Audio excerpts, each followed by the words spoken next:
Hello, and today we're going to be going through the Ensign electrical PDF takeoff. So the first thing we're going to want to do is get our drawing uploaded onto the cloud platform. So we're going to want to start off by pressing the Browse Cloud Documents, this blue folder button here. This will open up our cloud storage where we can come on here and we can store all of our drawings that we need to do. And this is also where our Excel and save drawings, once we've taken them off, are all going to go, so we can download them to our local machines. So what I'm going to quickly do is just take us back to my desktop here where my drawing is. So all I'm going to do is simply right click on that and copy and paste that, and that will upload it to the cloud for us. There we go. Now to actually get this drawing actually on our screen so we can start doing takeoff, we want to go to the open drawing button, or the little yellow folder, and just give that a press. That will then allow us to view, and it will automatically take us to our drawing folder, so then we can view the documents that we've uploaded and then simply open it up like so. So now that we've got the drawing on the screen, the first thing that we are going to want to do is go through and set our scale for the drawing. So you can see down here it says our scale is 1 to 50. So what we're going to want to do is come over here, go to our scale bar and select that option. But what you always want to do is double check that measure just to make sure that the scale is correct. So I'm going to grab our ruler tool, or the measure distance, give that a press, and I'm just going to zoom in a little bit more, and I'm going to left click here at the start, and then I'm going to left click here to the end. And that tells us the distance. Now as you can see, that isn't quite correct at 463. So what I can do to make sure that we are on the correct scale is go to my scale bar, go to custom here. Now in here I could write 175 or whatever we believe the scale should be, or I can use the custom scale tool right here and press on this little button, which will allow us to create our own scale based off of a measurement that we've given. So I've just done the same process as the ruler tool, but this time I'm going to tell it what I believe the door should be, and then from that it's going to create me a scale, and all I have to do is safely round up or round down. Now that's at 192, so I'm going to take a guess it's going to be, I need to round it up to 100 and up to 100, sorry. Grab the ruler tool again and measure the distance and see if you're happy with the results. So that's much more realistic of what we'd expect to see from a door. So now that we've got the scale all set, I'm more than happy with that. So now we can proceed on to the next step. So what we can do to make the drawing a little bit easier before we start is you can always check out your layers tab just to see if there are any available layers. Now not all PDFs will come through with the layers on, but the ones that still have it will allow you to actually go through and turn certain aspects of the drawing off, so you can remove unnecessary and unwanted information from your drawing. So safely just go down there and just start unticking them. Usually they're labelled up quite nicely so you can tell what is what. Okay, so now we are ready to start. So the first thing that we are going to want to cover is just the basics, how to move around and navigate round our drawing. So what I'm currently been doing is using my mouse wheel to zoom me in and out of the drawing. So if I roll the wheel towards myself, you can see it zooms us out, and then I simply position the mouse of where I'd want to zoom in and then roll it towards the monitor, reposition the mouse and then zoom again. So it's a lot of zoom and move to get it to where you need it to be. And then what I'm also doing to drag myself around is I'm pushing and holding down my mouse wheel. That allows me to use the pan tool at any given time. Currently I could use my left click to do the same thing, but as you'll see a little bit later on, when I've actually selected one of my takeoff tools, the left click will actually be either the takeoff line, and as I'll show you right now actually with the tool, I can use the mouse wheel to move, but as soon as I start left clicking to move, I end up actually using the tool. So we don't want to be accidentally counting anywhere. So do just be careful of that. Okay, now if you don't actually like that, what you can do is you can come off up here, up into the settings in your preferences. And then in here you can actually turn the mouse wheel zoom off. So instead it will just move you up and down the screen. There is a couple of other little settings in here, as you can see. You've got your auto save, which we always recommend that you do turn on for yourself. And there's a couple of things like being able to see part numbers of the lines that you count, or have little arrows basically on the linear lines that you measure. So they're more personal preferences. You can set it up, and that can be done on a job by job basis. Now if you are having any problems actually sort of just even navigating around the drawing, please do go to the support section and give us a call. Or you can actually use one of the our other means of contact, so you can actually submit a ticket to us, or you could talk to us through our live chat. And you also have the ability to check out the articles to see if there's anything helpful in there to help you with what you need. Okay, so now we can actually fully get started. We're happy with how we're moving around on the drawing. Now in here you can actually turn the mouse wheel zoom off with just this tick box here. There is a couple of other settings that you can do in here, such as your auto save, which we do recommend that you have on, and a couple of more visual ones like having the arrows on any linear takeoff lines, or having the part numbers on any parts that you've counted. So if you do turn your mouse wheel zoom off, you will have to use these two options up here to zoom you in and out. Simply select which one you want to do and click wherever it is that you would like to zoom. And that's all there is to it. If you do need help with any of that, with moving around and getting more comfortable on the drawing, please go to the support section and contact us in your preferred way, whether that's giving us a call, submitting a ticket, or talk to us through our live chat. Or of course you can go into our actual articles and you could and hopefully find something in there that would help you out a little bit more. Okay, so now that we've got all of that done, now we're basically ready to actually start moving around and start deciding with what we want to do and to actually start doing our takeoff. So what I'm going to do today is I'm just going to look at these B1 lights here. And what we can do is we've got multiple different ways of going through the database up here, selecting which one we'd want to do. So for example, we could go into our database to find the relevant lights from which we need by going to the right category and then going through and selecting our preferred manufacturer, and then which range we'd like to use from them, and then finally actually which light it is that we would like to use. So easy enough to go through there and select which item it is that you'd need. Simply press the confirm button and then you can quite easily go around and just start counting them up. But what we're going to want to do just before we start doing that is want to come over here to the colours and the service box over here. So what we've got is the different coloured highlighters that we're going to be using to actually jot the points in which we're doing. And importantly, underneath is labelling up what we're doing. So this will make it easier when we're either exporting it into the estimating, or if you're deciding to do one of the Excel exports. So what I'm going to do here is I'm just going to write in what we're actually taking off, B1, and I'm just going to give that a little category just to make it a little bit easier later on. So now that's all set, I'm ready to actually go around and start doing my counts. So I'm going to do my first left click, and that gives me our little plot here. Now if this symbol isn't big enough or it's too big, simply come up here to the line scale option up here, where you'll be able to go through and change the thickness or the size basically of the markers which we're doing. So now it's quite easy. I just go around and left click everywhere where I need one. Now this is where the hand wheel is going to come in. So what I can do is I can push and hold that down and drag myself safely up the drawing without doing any additional accidental counts, and go around and count them up like that. And there we are, that's completed that little area.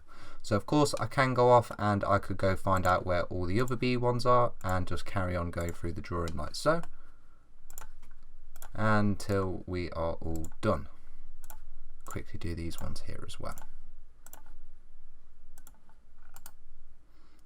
Okay, right, so now that we've got all of those ones done, if you have realised that you've made a little bit of a mistake, such as these being B1Ds, what you can simply do is undo just up here like that, and simply just watch all the counts come off of the screen. There we are, now that's all done.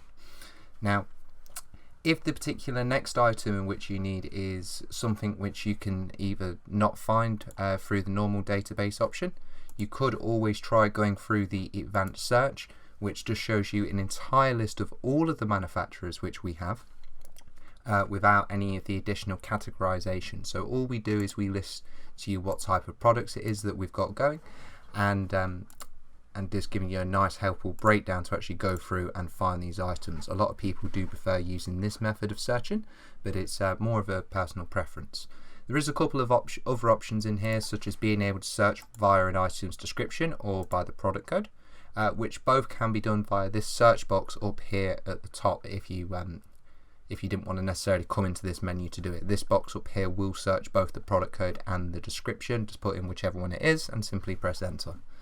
So it's the same as viewing all of our manufacturers, just without the category portion of it.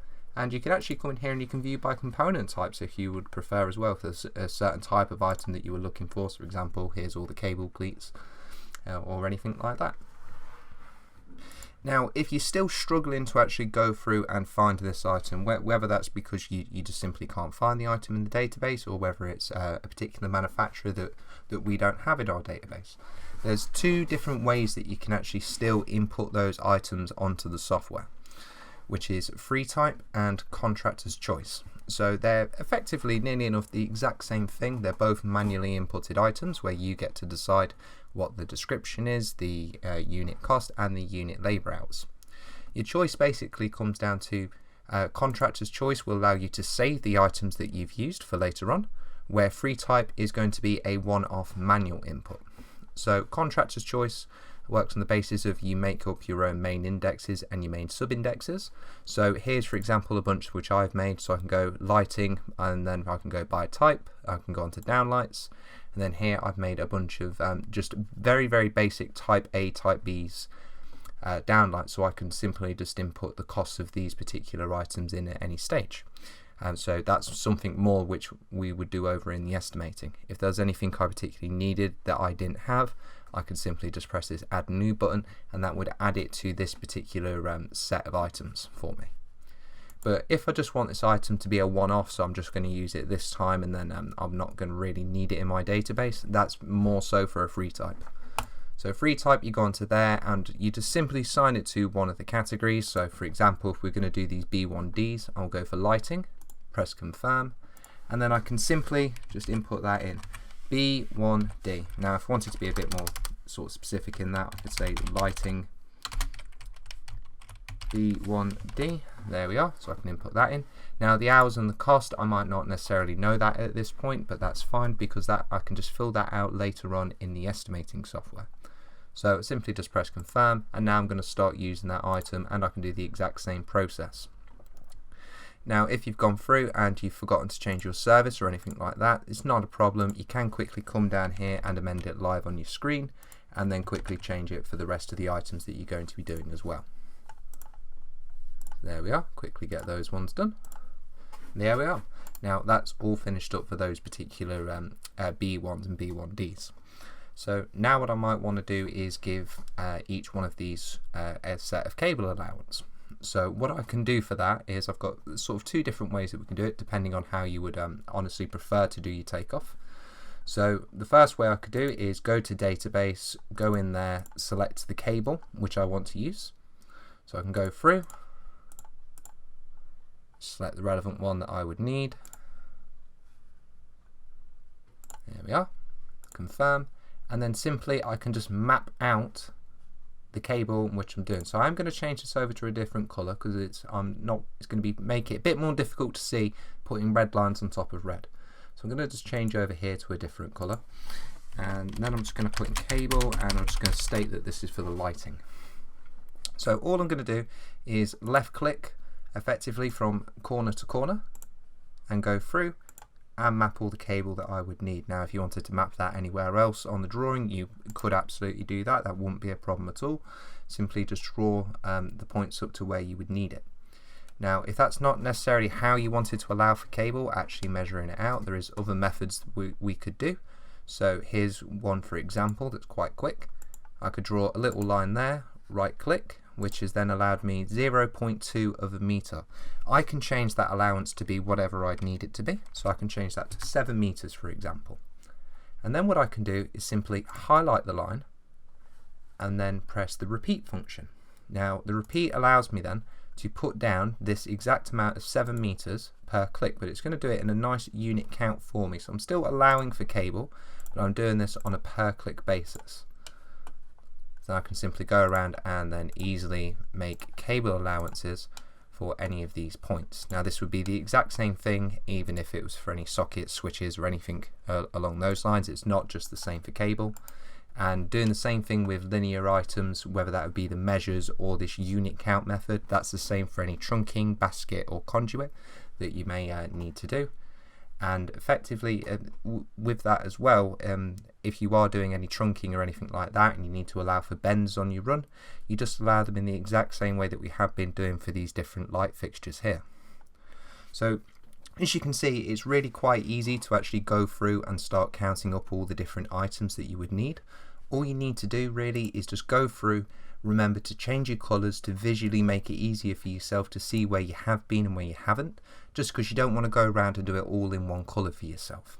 And then more importantly, make sure you do change your service names, because colours can be used more than once, but you don't want to get your services muddled up, because it's just more extra work that you're going to have to deal with and organise and sort afterwards. So there is other things that you can do in the estimating, such as the ability of adding in subcon and specials, being able to input labour onlys, and making actually comment lines which will move on to the estimating. If you actually just wanted to make a couple of marks on the drawing as reference points for yourself, you can use the marker tools up here. So you have line, dot and text marker. So these are literally just to make annotations onto the drawing. They will not follow you into the estimating software at all, but they will be saved on the final version of this PDF document. So if you did want to move it back onto your side, onto your local computer, or send it off to your client or anything like that, it will have these relevant annotations on the screen for you. Okay, so without just going through and just carrying on and completing this drawing, I can show you actually how to move across any of the information. So if you actually wanted to, when you're actually working on your drawing, you can just do a little bit of the drawing and then read that portion in and carry on and doing the rest and do it bit by bit. Or you can simply just complete the drawing as a whole and then read it all in at once. Once again, it's a personal preference. So I'm going to show you one of the methods of how to read it into the estimating. So that requires you to have both softwares open. So I've got my electrical estimating open here and I'm live in my job, and as you can see I've got my lighting section all here ready. So all I'm going to do now on my PDF takeoff is come up here and press this button here. This is the export to estimating button. So all I have to do is give that a press, and it's going to come up with my job information. That is my job, so all I'm going to do is press confirm. One thing I just want to point out to you as well though, down here these exported tick boxes. So as soon as I press confirm, these have now all been ticked. So this is what I meant earlier on by how you can do a little bit of your takeoff and then read it in, and then do a little bit more and read that portion in. As these tick boxes are actually going to stop us from accidentally reading these in again if we press the export to estimating button. It effectively tells the software not to carry these over again as they've already been exported. So now to actually see it on the estimating side of things, all you do is you go to your estimating and you press your big blue button, your import PDF, give that a press, and then here it has my relevant different items in there. So like I said, you can use the colour red twice, but I've just labelled it up clearly for my own reference. So what I'm going to do is I do want all this to go into my lighting on the ground floor. So I'm going to highlight all three of these which I've used, and then simply just press my import button. I could read them in individually if I had items which I needed to go into multiple different sections with different services. You would just read them in one after another. So you just press import into the relevant section and then change it, highlight and import again. But like I said, I want all of mine to go into one area, so I'm going to highlight the remaining two and press the import button. And there we are. So now that has moved all of that live on my screen. So I've got my my first set of lights, my B1Ds and my cable allowance all there. Now what to do from here on the estimating side of things, if you just go over and watch the electrical estimating video, you can pick up from there. But now to go back onto the PDF takeoff side of things, what you'll the last thing which we've got to do from here is either do our Excel export or simply just save the drawing. So I'm going to show you how to do the Excel. So all you do is you come up to the Excel icon, you give it a press. Now that's going to go straight away into your drawings folder and want to save itself. So you can rename that to be whatever it needs to be. So I'm just going to just call this Ensign Electrical Training and take the PDF bits off the end. And then just press the save icon, which is then going to save it in there for us and tell us that that has been exported. Now as soon as you press the OK button, what you're going to want to do is come up here to your blue folder and to browse the cloud documents. And then if we go into our drawing folder, we can see our couple of autosaves that the drawing's been doing of itself, the original one, and some CSVs for the Excel export. So what we want to do with that is simply highlight them, right click, copy, and then just minimize that back to your desktop and paste that wherever it needs to go, just like that. So that's how you can get it all back on your side. Now that's going to be the exact same thing of what you're going to want to do once you've actually saved your drawing, once you've completed it. Simply press your save button, rename it, and so you know that this version has been taken off. Save that, and then once again you can either load up your cloud documents which you already had open, or if you close it down, press your blue folder again, and then we'll be able to see our saved version of the PDF takeoff. Now this one will have all of the lines on and any annotations that we've made, so simply copy and paste that back to your desktop if you want to keep it on your local side for your own reference. Now this little file here is quite important, okay? This is effectively what's storing all of this information down here, and it is what the estimating needs when you send the information over by pressing the export to estimating button. So if you do move your drawing away, please do make sure that you take this little SQL file with it, just to make sure that you've got all of the relevant information that you would need. So simply once again copy and paste it back to your desktop or wherever it is that you'd like it to go, and that's it, and then you're all ready to move on to your next drawing and carry on from there. So if you do need any more help with this, like I said, please go to the support section and contact us by your preferred method. Alright, thank you. Bye bye.